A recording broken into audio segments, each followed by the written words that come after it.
Welcome to The Medical Conspiracy with Dr. Carpenter.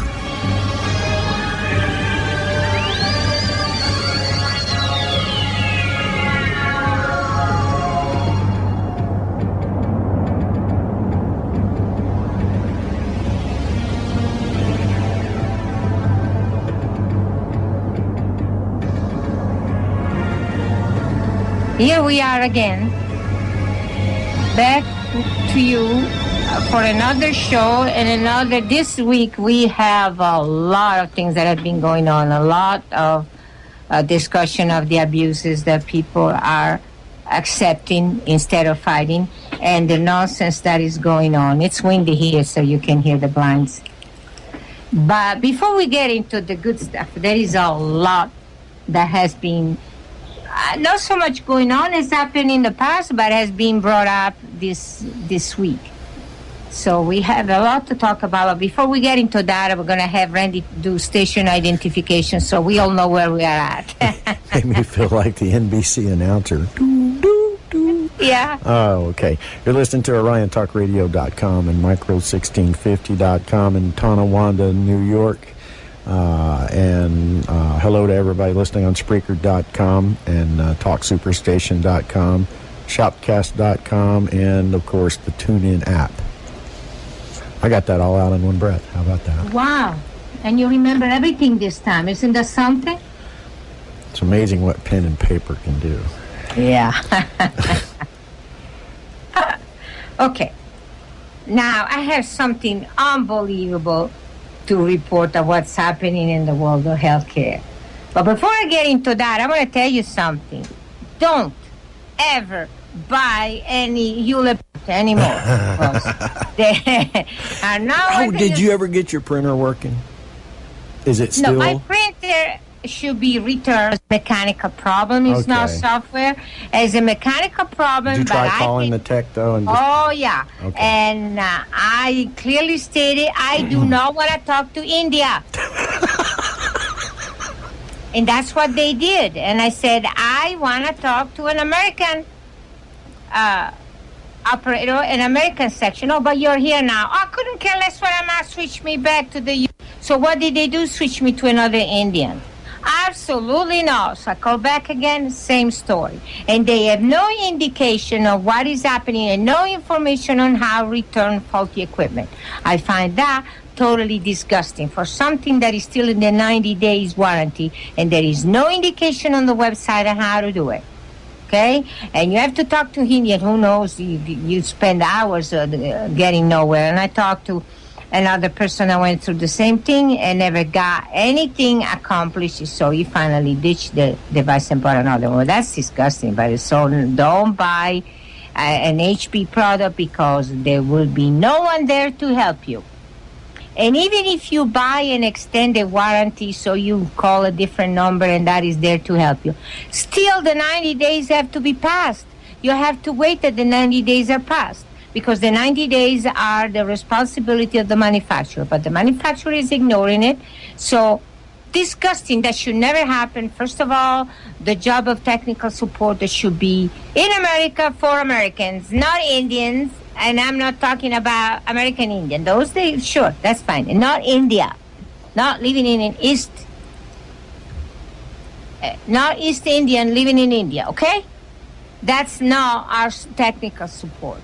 And you're not getting anything, and you're not going to get any indication of where to return the stupid device. So, don't buy HP product. I'm going to try another brand and see. I'll let you know how things work out. But it's disgusting because the cartridges for this awful thing are really expensive. And for what? For nothing. Anyway, that I just had to let it out. Now, let's go back to all the outrageous thing going on in our country. Nobody's stopping. Remember last week we all talked about, again, the week before we first introduced the issue of the surgery, mutilating surgery of Angelina Jolie. And then last week I said, sounds like a propaganda to me, as a way to convince people, but I'm not sure that she really underwent that. Well, this week I found an article. Let me see if I can find that. Oh, yeah, from Medscape. I found an article. What happened in the UK. And this is a surgeon that is an expert in prostate cancer, and he has done all sorts of research and work. And what happened in England, following what Angelina Jolie did, see, that's the propaganda there, and the discussion of the gene BRCA, in this particular case is BRCA2, this man voluntarily, once he found that he had BRCA2, voluntarily went for castration. He did not have cancer. What? He did not have cancer. But when he found out that he had this gene, he got terrified and he agreed to do this surgery. Okay, and that is insane. It is insane. Where did you see this? It's a thing on the web that is called www.medscape.com, and they have different articles every day. Really, this one happened. It's an update of May 21st. Okay, and this article appeared on the Sunday Times, I guess, in the UK. I don't know. Medscape.com, May 21st. What was it? First man has, the title of the article is First Man Has Prostatectomy Because of BRC Gene Mutation. Okay, now. And so they've linked this to prostate cancer?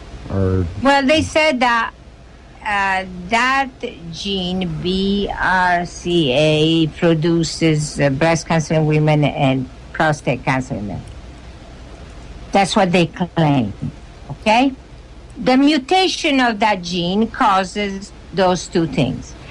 And there is a big discussion of this doctor that did the surgery, discussing the issue, and he's saying if he hadn't been for the fact that this gene exists, we would not have jumped in something right away, something that drastic. We actually would have considered a slow-growing case. Well, slow-growing case what? He didn't have anything yet. Basically, what he's saying is because of what has been said about this gene, and by the way, mutation. So how do they determine that has mutated yet? They don't know that has mutated. It can mutate. And when the mutation occurs, then the person develops, if it's a woman, breast cancer, if a man, prostate cancer. But how do you know that it's going to happen and when it did happen? In his case, obviously didn't, because he didn't have anything. But out of fear that this could happen, he underwent a radical prostatectomy, which means, I would say, AKA castration. Okay? Right. A 53-year-old man. And mind you, there are tremendous side effects out of that surgery. So why would anybody want to do that intentionally out of fear? Why? Because he believes the bad propaganda. See, now they're using this thing. Oh, it's so wonderful that we have discovered this gene. Get this. It's wonderful that we have discovered this gene because now we can intervene really quick and do surgery, radiation to save the person's life. Okay? What kind of life is that for a man? And radiation causes Dr. Carpenter. Yeah. Sounds to me as if they are running some kind of huge propaganda campaign in order to fear-mongering. Oh my God, we've identified this gene. You better get in line for this castration. Become a eunuch. This is insane. I'm looking at the article. Yeah, you're looking at the article. And well, the thing is, I'm seeing a phrase that I've only heard you say. Having the sword of Damocles hanging over you. Right. I've never heard, and it's something I mean. That's a European. It's a European. It's used in Europe, okay? It's in the UK, so being a European, he uses that phrase. Okay. But what he's saying is, and it's not true, he's saying that having that gene is the Damocles sword, okay? Right. Well, he later says something very, very important. Get this, okay? He's saying that, among other things, this having malignancy in the prostate gland is not necessarily comparable to a woman without any evidence of cancer, just going for fear of developing cancer and going for mutilation. This is not comparable to that. I would say not, but it's still better than mastectomy. But anyway, one thing that he says, though, is, I'm trying to find it so you can also read it. It says that, I can't find it, but basically what he's saying is, currently, a man's, that's what the article actually says, currently a man's decision to undergo, get this, prophylactic radical prostatectomy. Okay, prophylactic means a preventive radical prostatectomy, because he is carrying the BRCA gene, is basically founded on predominantly emotion, not data. Okay? He's saying there isn't really sufficient evidence to justify that fear and going for that radical. It's just emotions. Okay? My question is, who introduced those emotions? And who is pushing those emotions to go and do something that horrible? Who is? The medical establishment. Because they're saying, and now that we have this gene, we are ready and we can jump on treating somebody way before there is a real danger. Okay, and my question is this an actual case? Because if you read about BRCA, it's something that people have and is responsible for controlling and stopping uncontrolled growth of cells. So basically, it's there to stop to prevent the cancer. But if it mutates, then the cancer develops. Okay, and how you gonna know that has mutated? And does it mutate all the time? Does it mutate sometimes? What? Is that justified to jump in such a radical? To me, there isn't even any proof that that gene is actually the cause of beginning of cancer. They are saying that a mutation of that causes cancer. Okay, how do you find the mutation? And what causes the mutation? That's the other question. But how do you find that has mutated? Because a person developed cancer. Well, okay, does that reminds me of a video put on the web by two individuals that I do not like and do not approve of, but those, because they always do that, present you something valid and then they hit you with their agenda. And this is Mike Adams and Marcola. And this video was talking about car crashes. And that reminds me of this silly video saying that skid marks are always there when there is a car crash, so therefore the skid marks are causing the car crash. Okay?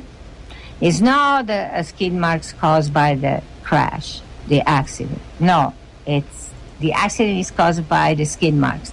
And to me, it's a very good possibility that this BRCA 201 is another skid mark. They have no evidence that it isn't. They have no evidence that it causes it. They're saying we see it there all the time for a person that has breast or prostate cancer. Okay, but the fact that it's there doesn't mean that it causes it or is another skid mark. Okay? It's there because the person has. See what I am saying? The conclusion. So, what do you think? I think it's a complete hypothetical, aside from being idiotic, which is clear to me. It's idiotic. It's lunatic logic, okay? It defies logic. However, it's nothing more than a hypothetical. It's not based on any facts. It's not. And that's what the doctor said. When he said this is emotional, not based on data, that's what he said. Exactly what he said. Well, that's true then. It's not based on facts. Our facts can be established by evidence. There is no evidence. There's no empirical studies that have been done. There's nothing that has been done. Okay, beyond the empirical, because you see, the empirical leads to mistake, just like the skid marks. The skid marks are there every time there is an accident, so therefore they cause the accident. The empirical practice does. You need to have the theory. What is the theory behind the gene? Is there any theory? No, there isn't any. Okay? Aside from the fact that most members of the medical establishment haven't the foggiest idea what theory is and what deductive reasoning is, they have no any training or capability to do that. They can't. They just see something and they say, this is the reaction because I studied something similar in school, or because it's always there, then therefore that's it. That's it. No, it's not. It's there, but that doesn't mean anything. That's because it's something that is there for most people. A mutation based on what has mutated? Okay, Dr. Carpenter, here's my question. Yeah. In your opinion, in your considered professional opinion, as a doctor and a physicist and a person who has studied these things. I'm not a doctor, so let's not. No, you're a doctor in not a physician. A physicist, but you are a doctor. Okay, that's what I mean. My question is this: what do you think is the purpose and the motivation for all of this? The motivation is to get people to get trapped into medical establishment, going for surgery they really don't need, that has a lot of serious consequences in their health, so that they'll be trapped into the medical establishment, and avoid at any cost the possibility that they might go somewhere else. Because if they don't get overpowered by fear and they do not do anything before they even get cancer, then they already are logically thinking people. And when the cancer shows up, they are also going to address the subject logically. And they might or might not decide to go for standard treatment. So they might, what the medical establishment consider, they might lose. The medical establishment might lose those patients. They might lose that money. They might lose those future patients coming back innumerable times, continuously back and back and back for more and more problems. They're going to lose them. And heaven forbid that they do something that actually cures them. And then it's going to be too much unbearable propaganda against the AMA for them to keep. So if they catch them early, before they actually ever have cancer, but out of fear, then they're trapped into the system. And that's the purpose of this. Well, also, Dr. Carpenter, it occurred to me that if they succeed in getting a number of men through fear-mongering and propaganda to get themselves castrated, it could certainly be a form of population control, couldn't it? Well, this guy was 53, so I don't know if they can get to younger people to do that, but I don't know, okay? Insane. And besides, this guy was British, so, my opinion. Just insane. Okay. That's just so painful to even think about, my God. Yeah, but I think it's a lot harder to convince an American guy to do that, okay? But if you have the article handy, Randy, that's rhyme. Okay, go at the bottom of the front page, okay, and see what it says. It must make sense to start offering affected men immediate surgery or radiotherapy, even for early stage cases that would otherwise be classified as low risk. See? There it is, your answer. They want to get everybody out of fear. Okay, now where was that? You said at the bottom of the page? Yeah, the first page, okay? The first page of the article, right. Way at the bottom. At the bottom, you read the last two paragraphs. The heading is BRCA2 prostate cancer, aggressive and lethal. Right. They say that it's okay. Then there is the first paragraph that says when the results.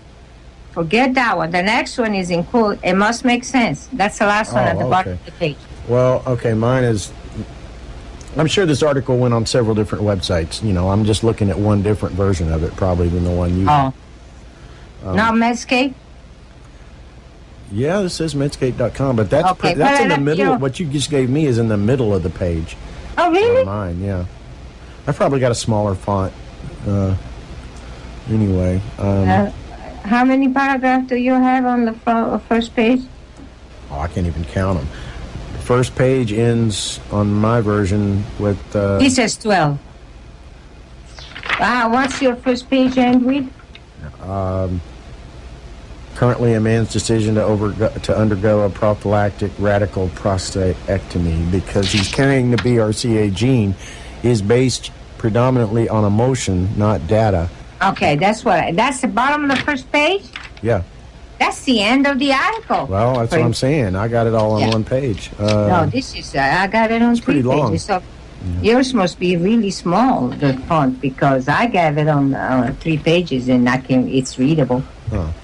But anyway, whatever. So what I am saying is, they're saying in the past we were cautious. Now because of the presence of this gene, we can throw caution to the wind and mutilate and castrate people quickly. Who don't even have cancer. They don't even have cancer, just like the case of Outrageous. It's outrageous. What would anybody want to? I don't know. And then again, they don't give the name of this person other than saying that he's a 53-year-old businessman in London. Well, now look at it this way. Well, now he's got new job openings. He could either become a hair and guard, or he can work for the choir in the Catholic Church.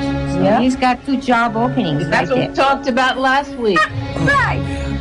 But I mean, come on. And they don't give the name of the man, so it might be another made-up story. Who knows?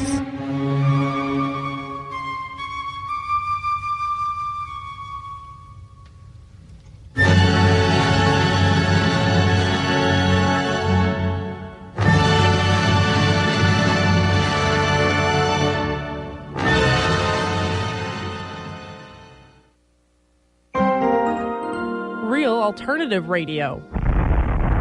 We are OrionTalkRadio.com.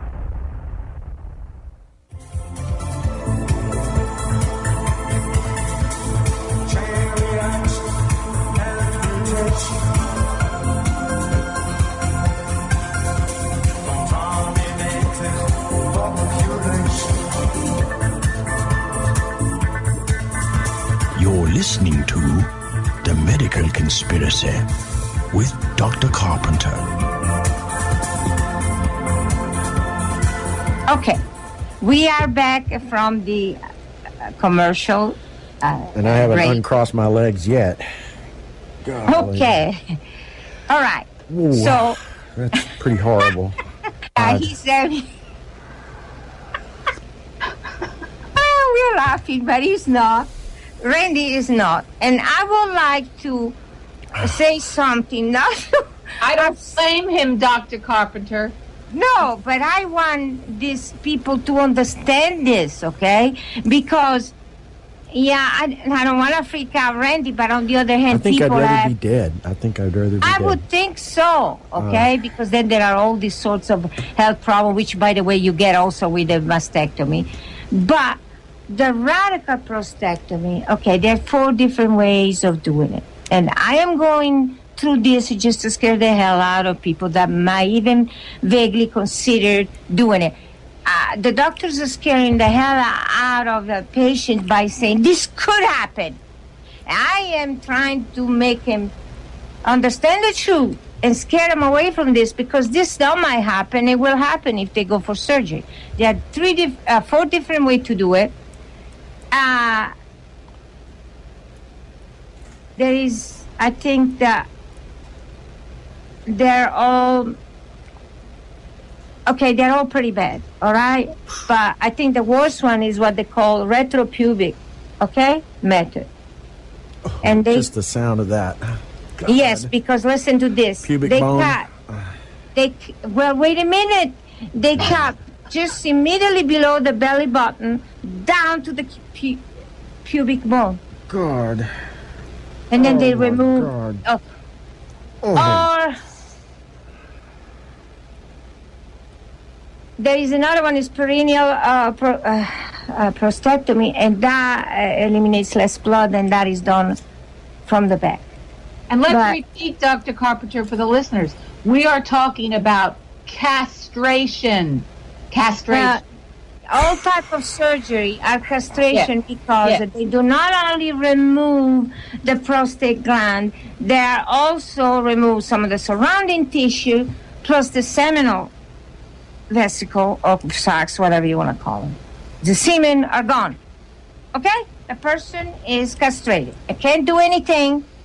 That's it. It's totally ruined. And I was say something to make it clear what I was trying to discuss. And I used an example, and Barbara thought was really fun. What it is you still have a car, and you're looking at the car, but the motor is gone. Yeah. Okay? That's what. Man. What a way to live. That's not a way to live. In my opinion, even without breasts is not a way to live. But anyway, get this. There are two other methods. One is that are less invasive, is laparoscopic, and the other one is still like laparoscopic surgery by using the robotic system, the Da Vinci system, okay? And those really produce less bleeding. But in case of the prostate, they have to make several incisions, not two like in a normal case with the laparoscopic or the Da Vinci system. The Da Vinci system is usually, and the laparoscopic is usually two incision. This one we're talking about several. So even that is not very good. It's as scary as hell. And then I'll, if somebody wants to hear, I'll discuss the side effects. There are plenty of side effects. But basically the person, once you have eliminated the thing that makes a man, you're going to have a hormone imbalance. You're going to have all sorts of health. And people are going for that because the doctor is putting them the fear of cancer. Because of fear-mongering on a potential, hypothetical possibility that something could or might happen. It's insanity. And then the post-op, they make you watch Culture Club videos all day long, probably. Oh, come on. He just made that up. No, but what I am saying, though, is not only hypothetically, even if you get prostate cancer, they are trying to indicate that with that gene, when it mutates, you're going to have aggressive prostate cancer. But there is no proof of that. And usually prostate cancer is really slow growing. As I discussed it before, men die of other diseases with prostate cancer also, because that is not killing them. Now they're claiming that with that gene is killing them. And do you have any actual proof of that? It's just speculation, and it's just a fear-mongering tactic. It's just unbelievable. And I think it's criminal, okay? And people should be aware of this. They should be aware of what they face when they go for surgery and not let that happen. Anyway. But this is only a small part of what is going on out there. There was another article, and they titled, still from Netscape, but it's in other location too. But there is another article that says, remember how we discussed how diabetes drug, with diabetes drug, you can hurt heart disease. But with heart disease and you get statin medication, you can end up having diabetes. And that has been something that has been presented several times. Well, now they did some study and some research. 2 studies address diabetes risk with statins. Okay? One is good news. One so-so. Basically, what they're trying to convince you, there we go again, a reverse fear. This is reverse, convincing you that the drugs are good for you. So what they're saying is, one article tell you, no, you're not going to get diabetes because of using these statin drugs. Okay? You have acute coronary syndrome, and you use different medication, like Crestor, whose generic name is rosuvastatin. Okay. But there are other atorvastatin, simvastatin, and pravastatin. Okay, so they are saying that is not true, according to the study done, that there is an increased risk of diabetes taking these drugs. They're actually pretty good, but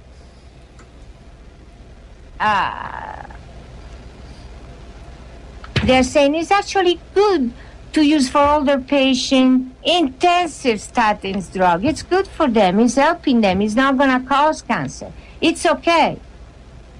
It's okay to use high-dose statin therapy. Well, up to this point, there has been research saying no, it's no good. And now they're saying... Let me ask you this, though. These drugs, what is the purported illness that they are prescribed to treat? The diabetes? As I just said, acute coronary syndrome. Oh, so it's a heart condition that they're using. Right. But the side effect could be, they could be turned into a... Yeah, among other things. All right. Like Crestor is advertised. If you watch TV, Crestor from left to right, and here they're not mentioning, but actually can cause also liver disease.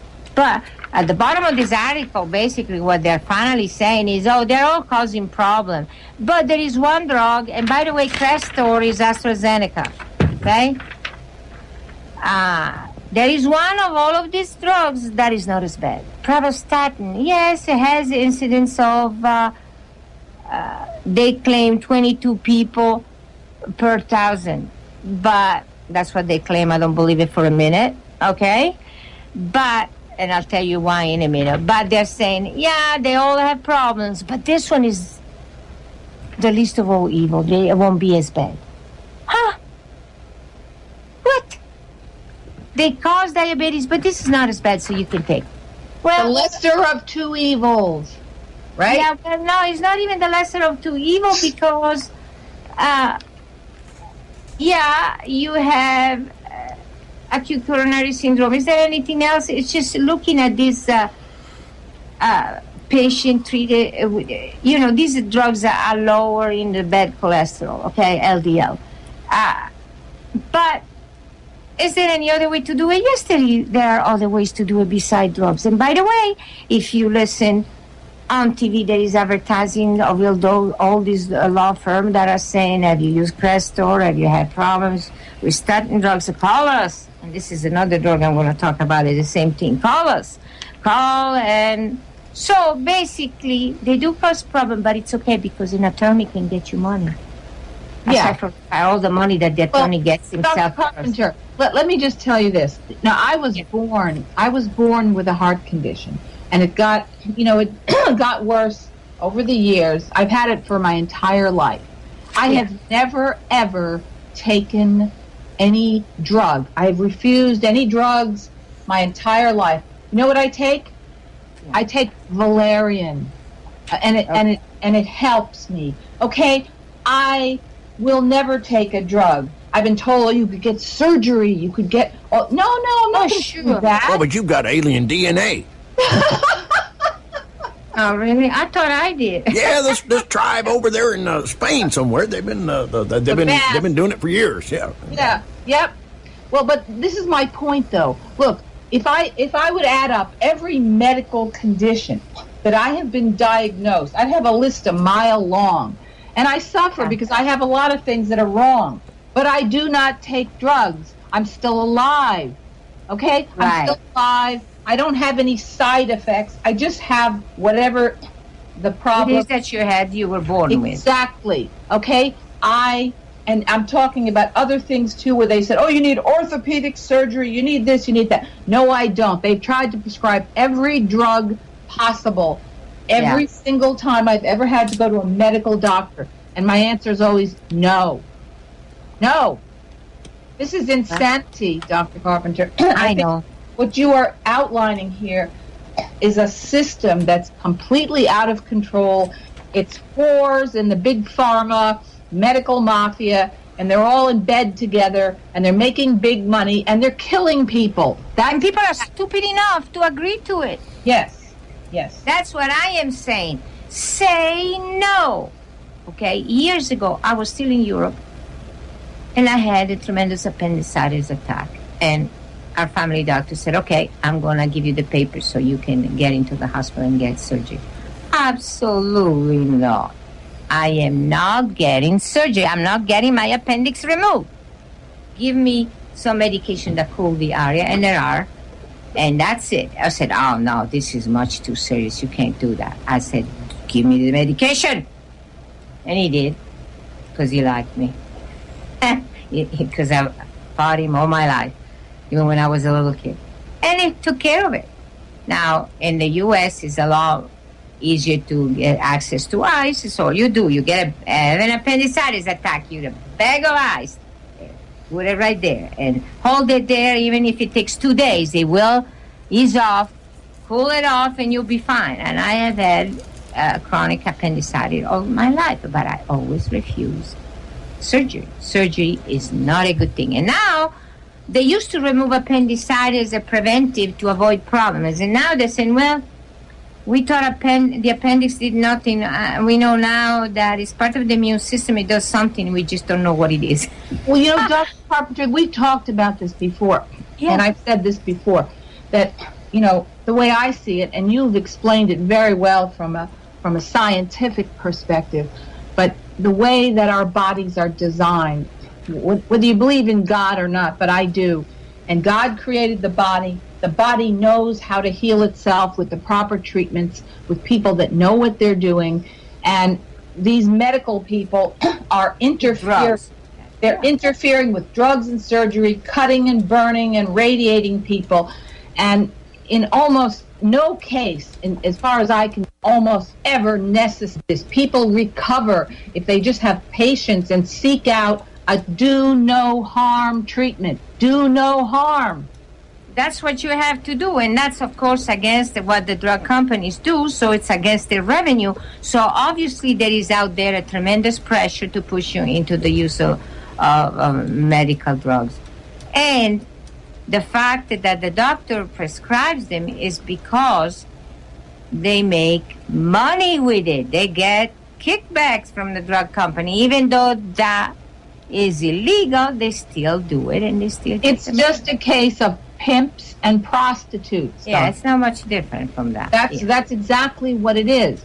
And I think it's a good time to mention that anybody that stands up against this whole medical mafia, a big pharma medical mafia like yourself, anyone who stands up against it and says, there are alternatives to this, you don't have to do this, we have treatment that does no harm, that person is persecuted. They mount a grand jury investigation, have a raid. And meanwhile, these doctors, so-called, are killing people by the millions. But it's okay, because those are millions, not one or two. And during the second hour, we'll go over all of this, because there is more that has happened this week, and some other things that I need to point out that happened last year. But the abuses of the government are unbelievable on this. But one thing that I wanted to point out before we get to that subject is there was another article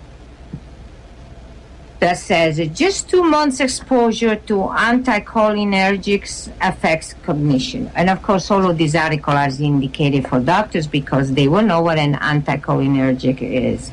Okay, what it is, those are drugs that block a particular neurotransmitter in the central and peripheral nervous system just to resolve some kind of a problem. And usually they are prescribed to patients for sleepiness, people not able to control their sleep, insomnia, sleep problem, all sorts of sleep problems. And they're also used, this general type of drug is also used for urinary incontinence.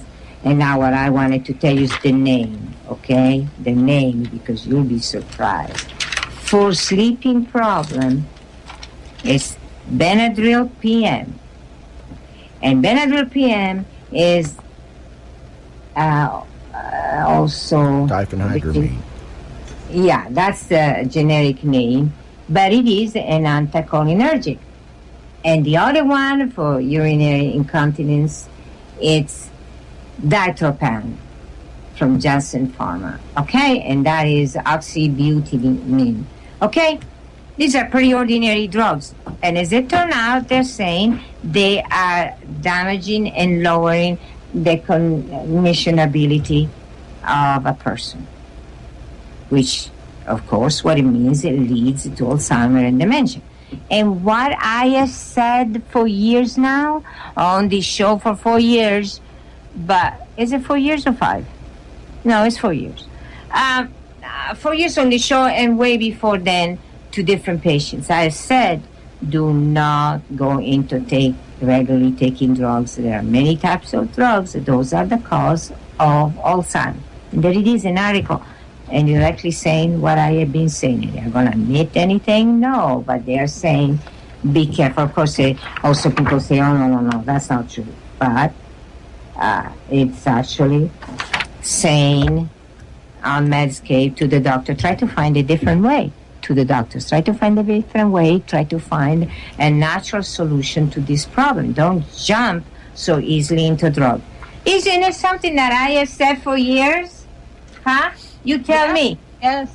And it's coming out like nonchalant in a statement. I don't know how much they're going to follow it, but it's coming up and saying, don't do that. Don't use so many drugs. Don't do that. Don't use the drugs that affect the central nervous system of the peripheral nervous system, because then you're going to have patients with Alzheimer's. Don't do that. Are they going to do it? I doubt it, because they're not going to get any they're not gonna get any kickback from telling them do specific exercise, do this, do that, and don't take any drugs or set up a right environment to sleep. You know, they're not gonna do that. Or take some valerian, or maybe just have like half a glass of red wine to relax. No, it has to be some kind of drugs, right? Oh no, the wine is really bad. Didn't you know that? Wine is really bad. It helps the heart. And it might make you sleepy, so it's definitely bad. Okay? Yeah. Because it's a natural thing. It's a natural thing that for many thousands of years. Okay, and then this got to my attention. I have so many things this week. I said that I can get to all of them. We've just got a couple of minutes left in this segment. Oh, okay. Well, there is another drug that is being advertised. And that caught my attention because it's advertised on it is against osteoporosis. And I'd be surprised the problem that it causes, but it's advertised by an actress, so people are going to pay attention to it. Oh, yeah. An actor. Yeah. Okay. Right. This is Prolia, the name of the drug.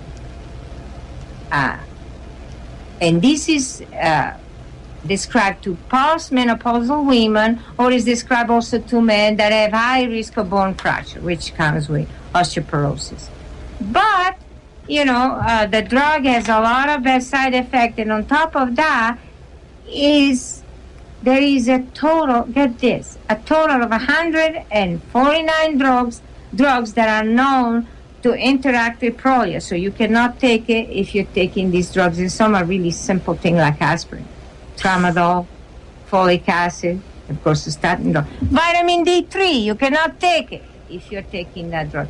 It's just unbelievable. And then, of course, the next thing you hear is lawyers call us from side effects of this. But it's an actor's advertising. And it's an older actor, so people obviously are going to believe it. And you cannot take it if you have low calcium level. Now, come on, you have osteoporosis, you don't have a low calcium level? I mean, what are you talking about? You're not talking about Sally Field, are you? No, this is another one. I just saw it. I can't really remember her name. Sally Field was doing another drug, not Prolia. Another one. But this, Boniva, yes, that's another horrid thing. Are we out of time yet? For the I think... We're counting down. We're almost there. I say that you can have a serious infection. I'm talking about infection that can cause death. That kind of serious infection. Bone loss, particularly in the jaw, is called... Bone loss in the jaw is called osteonecrosis, so you're going to lose your teeth. And it can cause blood clotting, anemia, and other dental problems. Okay?